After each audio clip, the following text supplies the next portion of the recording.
All right, what's going on? So this is BreakPoint Couching. So first, let me explain where I got that name from. Started a business last year called BreakPoint Coaching. It's a life coaching business, which I never thought I would ever be getting into. But that's another story. I'll tell you guys that later. But my son-in-law was helping me out with the business cards, and I didn't spell check stuff, so it ended up coming out as Breakpoint Couching instead of Breakpoint Coaching. And then when I was telling some people about that, I told them, that story because I thought that was pretty funny, and they said, "Oh, dude, that's got to be the name of the podcast." So I was like, "All right, cool, that's done." One thing off the list. So, what this is all about, as you can see, I am not in a studio. Um, this is about literally that I have no idea what the hell I am doing. I am just doing this business and I'm having a good time and pushing through a lot of fear and stuff that keeps me stuck. Yeah, so that's what it's about, man. I mean, this is where I'm starting. Oh, hold on.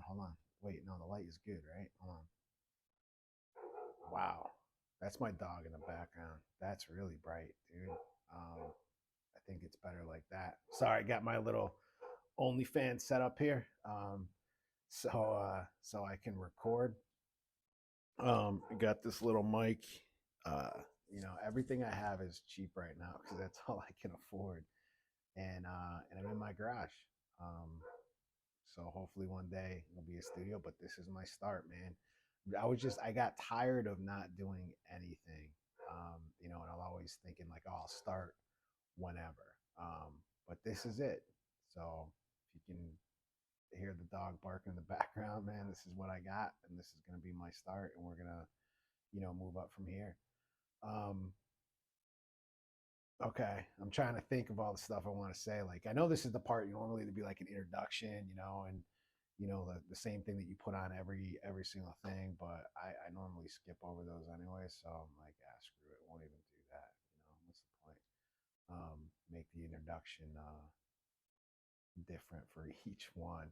And this is just to kind of put out exactly what I'm doing. I'm gonna be enjoying some cannabis while I do this. This is my Gandalf pipe, so I this is like one of my favorite pipes, man.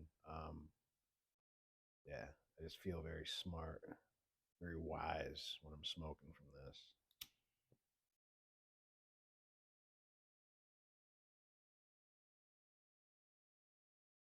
So basically, what this is about is I'm a veteran. I got caught up in PTSD for a long time. I went to the VA for help, and I didn't really get much of anything except medications.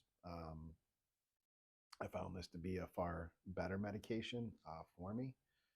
Um, in fact, Phil Lombardo, Doctor Phil Lombardo, who did the Stanford prison experiment, he wrote a book called The Time Paradox, where he talks about how sort of the effects that cannabis has, where it kind of slows down time. One of the things he talks about is how it makes us very introspective.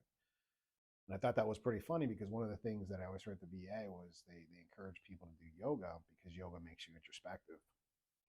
So I have used cannabis not as a fix, but as a tool to help me look inward, connect more with gratitude, with love, with joy, with contentment, with peace, with happiness. And that has um, changed everything for me.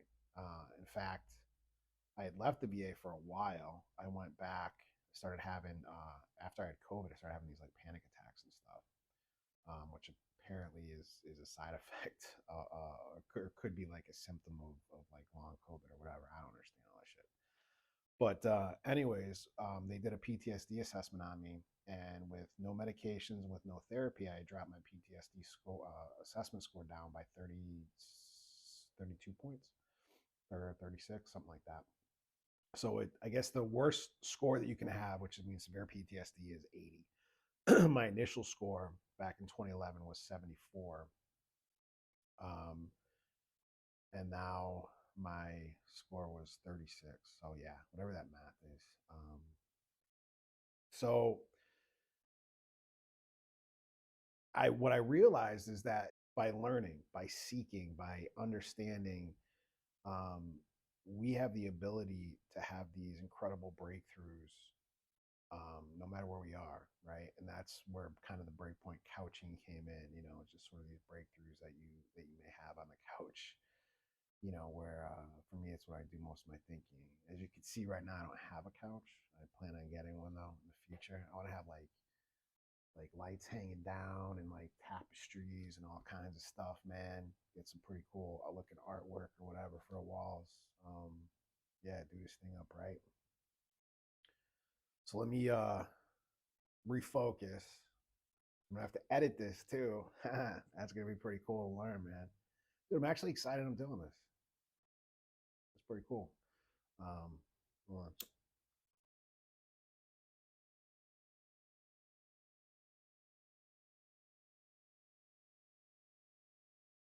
So yeah, so what the purpose of my business is, I believe that there's a problem, especially from what I see on social media, like especially with men and emotions, man. I believe emotions are one of the greatest gifts that we have. And what I like to say is I teach people how to become aware of, understand, and use their emotions to their fullest potential. And I believe with, especially with PTSD, we can retrain our minds in another way. Um, you know, a lot of the stuff that I was doing for therapy and stuff prior to, it was almost like this idea of looking for a cure, right? But we can't cure our past. Our past is what it is. Those moments are set in stone because they happened, simply because they happened, and so there's no changing it. So if we can't change the experience, we can change how we respond to that, and we do that by utilizing our mind and our emotions. So I kind of look at myself as a seeker, exploring the depths of my mind, and I believe that in there is a universe. In all of our minds consists a universe that needs to be explored, that wants to be explored. Um,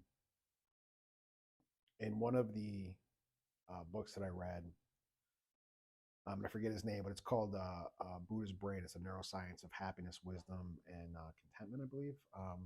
But it does start with Buddha's Brain. Um, the author writes about, there are two neuroscientists, and they write about how physicists estimate there's 1 to the 8th power of atoms in the universe. That's a one, or 10 to the 8th power. So it's a one with 80 zeros. I can't comprehend that number. And look, dude, I'm not like in any way a physicist, a mathematician, whatever. So I'm just sort of like a monkey that can repeat back, or maybe a parrot is better now, that can repeat back words and phrases. But I connect with them myself, and so I want to see, if someone else can connect with them, that'd be great. So yeah, so they believe 10 to the 8th power, one with 80 zeros, but the possible neural connections in our brain, we're talking 10 to the millionth power. So that's a one with a million zeros, right? Um, and I was at work once. I wanted to print out a million zeros, see what that looked like. I got in trouble because the printer ran out of ink. But I went through like a whole room of paper. I want to see like how that math all adds up. You know what I mean? Like get the number of characters that can fit on a page, and see how many zeros can be printed per page till we meet a million. How many pages will we go through? But that's the potential in our brains. We have more potential for creation in our brains than there is actually potential for matter to be created in this universe. And when I saw that, and when I thought about it, it blew my mind. Like, what can't we overcome? What can't we learn to get past? And I think what the answer basically comes down to is there is something that we can't overcome. I think we can overcome anything, but except there's one thing, and that is ourselves. That's our belief systems. We can willingly choose to believe that I'm screwed, or we can willingly choose to believe that I'm going to have to put in some work um, but we can get this shit done. And that's what this is going to be all about.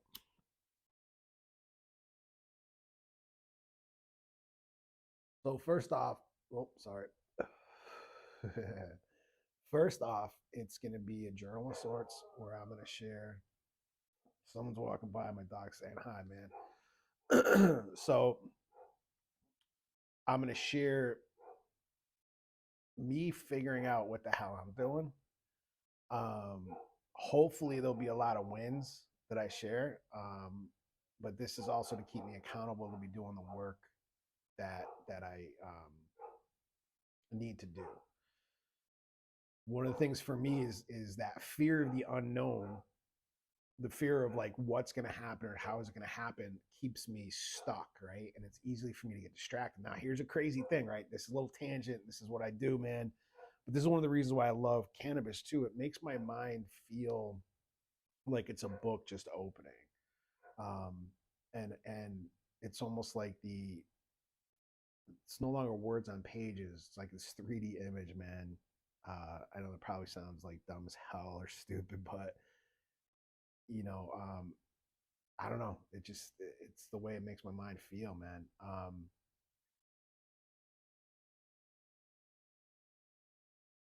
An unfortunate side effect is my mind goes so many different places at once and I lose track of whatever the hell I was saying.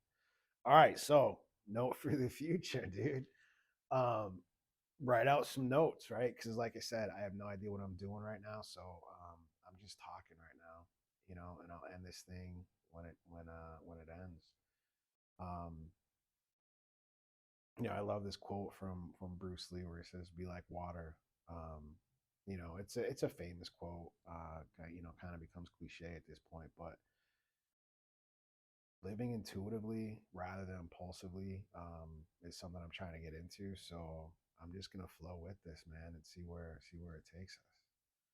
Um, yeah, and I can remember too that I can edit this too, so I can pull out whole sections. So let me take a puff and rethink about what the hell I'm talking about.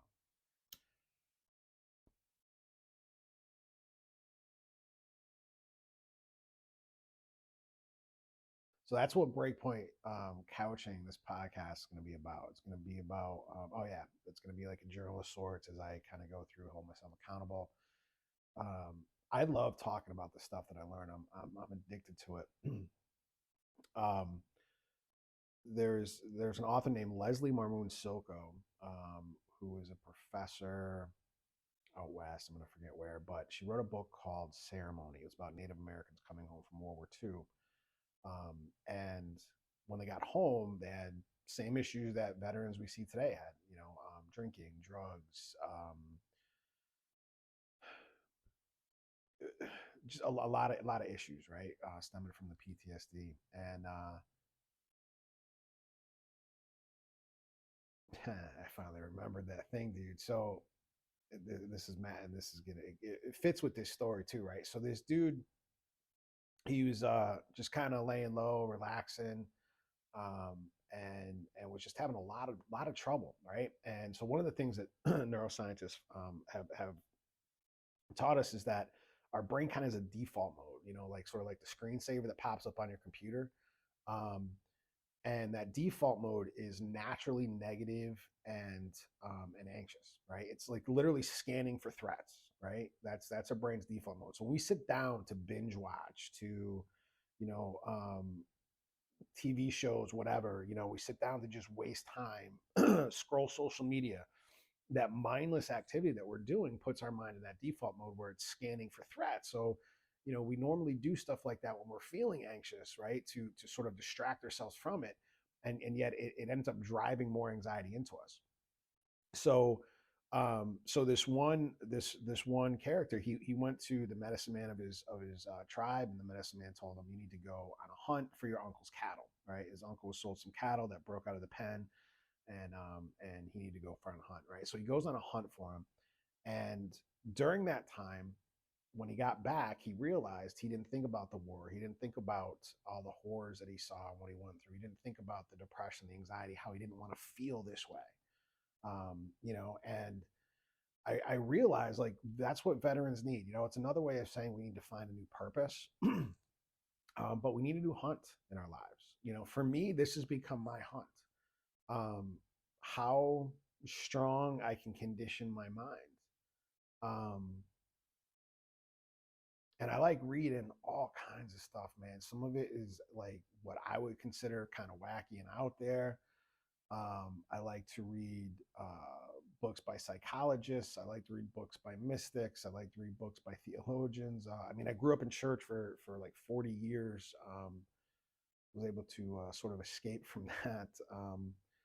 But I do believe even in what the Bible says, the life, the examples that we see in the life of Christ, stuff like that. But I believe Christianity today has become sort of this thinly veiled humanism, just kind of the worship of self, man, and just full of pride. But because the actions go against what Jesus would do.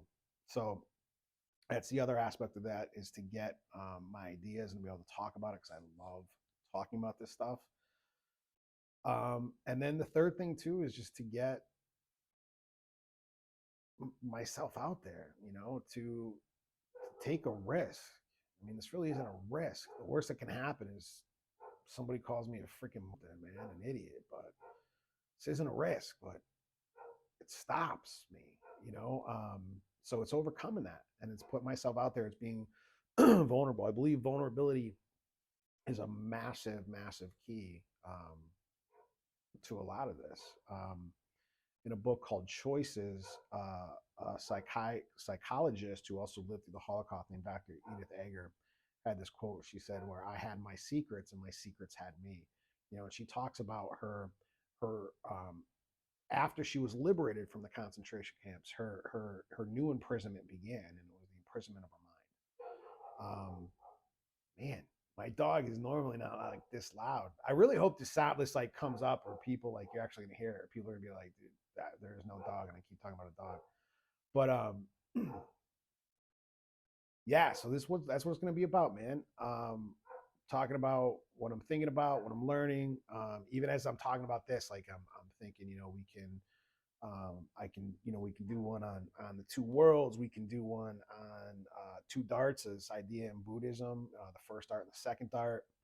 Um, Eventually, I would love to be able to have like guests on here, man, and actually talk and have some actual experts, talk about this stuff, and bounce ideas off. That'd be really, really cool. But even, dude, get some growers on here, some people that really know what they're talking about with cannabis and how it can help, how it's a tool. It's a tool. It's not a fix.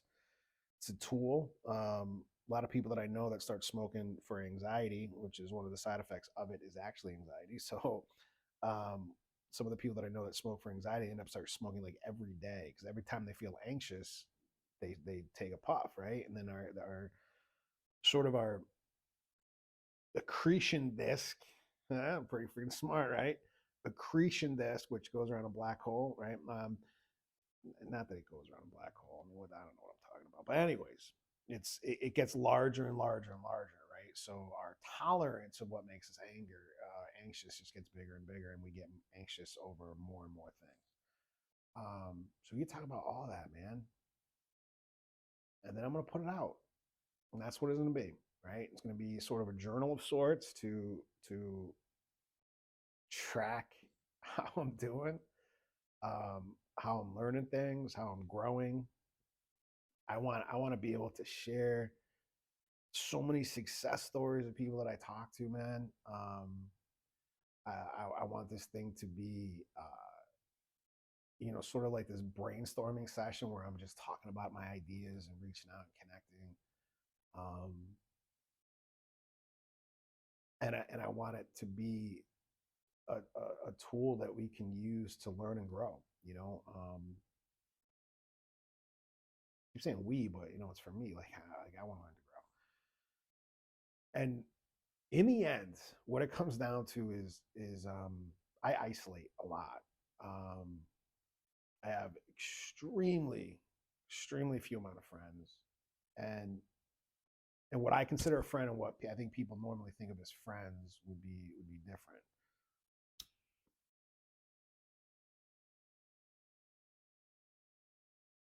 For me, I'll talk if I talk to my friends once a week.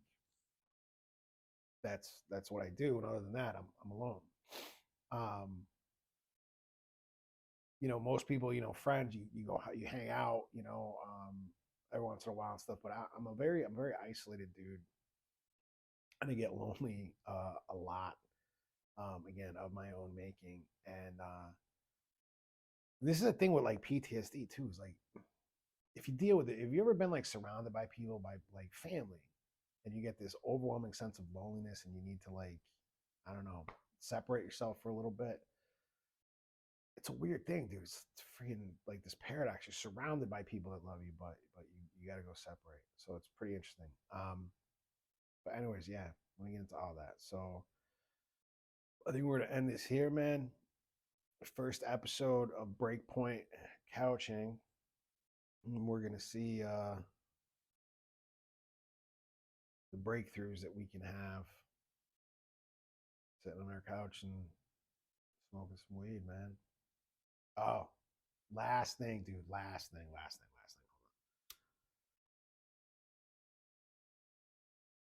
So last thing, Breakpoint, where I got that idea from. I was watching a documentary and it was talking about waves in the ocean, right? So as the ocean floor rises up, pushes a wave up, and it gets to a point where gravity naturally makes the wave break. Um, so I call that like that's that break point where we naturally go, right? And my goal and what I did with myself is I trained myself for my emotions to naturally break to a better place. I didn't deal with my anger.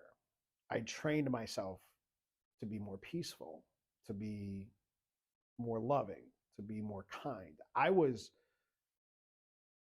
consider the rage that I had an anger problem because it wasn't a problem. I was a master of anger. I was like, if you can go pro at being pissed and at being an asshole, like I would have been like the Michael Jordan of assholes. Um, in my mind. Now I'm sure. I mean, well, just like assholes, I'm sure there's some that are bigger than mine, and mine's bigger than others. But um, circle of life, man. Right? There's always a bigger asshole out there, but yeah, I think we have a tendency to be pretty big ones ourselves, man. But I mastered anger. I practiced it every day. What I didn't practice was acceptance, was empathy, was patience, was kindness. So I started finding times that I can practice that. Now that's where this comes in, and this helped me a lot, especially with gratitude. Gratitude is going to be key. Um, just put you in a loving state for what you got. Here's a question. This question is stuck with me. I believe this came from Tony Robbins. Um, but do you focus on what you do have or what you don't have? Or do you focus on what you can do or what you can't do? And just those two questions, man. And for me, it was what I don't have. I always compared myself to others, and I would judge myself based off of that. And that's one of the reasons why has been so long in coming for an entire year, because I would judge myself off of, I'm going to put this out. People are going to be like, you are an idiot. And it's like, dude, I know, man. Like preaching to the freaking choir. I know like I'm an idiot, man. So, but the difference now is like I've fallen in love with my idiocracy. That's a word. It should be if it's not. Um, yeah, it's what makes me, man. Just like, I mean, you're an idiot in your own way. You know, it's our imperfections. I mean, this universe exists because of the imperfections that are in it. Um, we are individuals because of the things that make us different. You know, and a lot of times the things that we see as imperfections, man, that's just the thing that makes us different from everybody else. So we're not just all these robots walking around. Yeah, so that's what I found for me was the key was there was nothing wrong with my head. It was happening. Things were happening the way that they should have. If I did not feel the anxiety, the depression, and the anger and stuff like that, dealing with PTSD, then something would be up. Something I'd be like, all right, what's going on here, right? I mean, because it's a part of it, right? Everybody that has it generally ends up with things like this, with anger issues, with issues with depression, with anxiety, the hypervigilance, the all that stuff, guilt, shame, all of it, man, right? So if that's what our brains do from the PTSD, and then that's what we're dealing with, that means our brains are actually acting exactly the way they should be, right? So I didn't work on my anger. I worked on my peace. I worked on my patience. I worked on my kindness. And I built that up as a muscle. One of the things I didn't build up, and again, this is a part of this whole thing, is my confidence. I know what I'm saying. And for me, it's priceless. Somebody else might hear this and think it's ridiculous.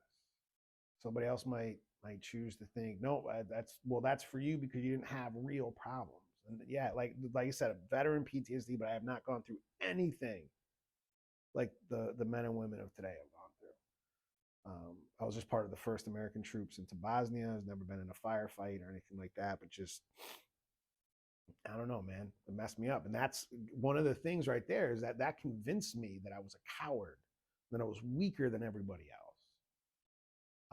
And I lived like that. So 20, 25 years of telling myself I'm a coward, I'm worthless, I'm nothing, just stole my confidence, stole my self-esteem, stole my self-worth.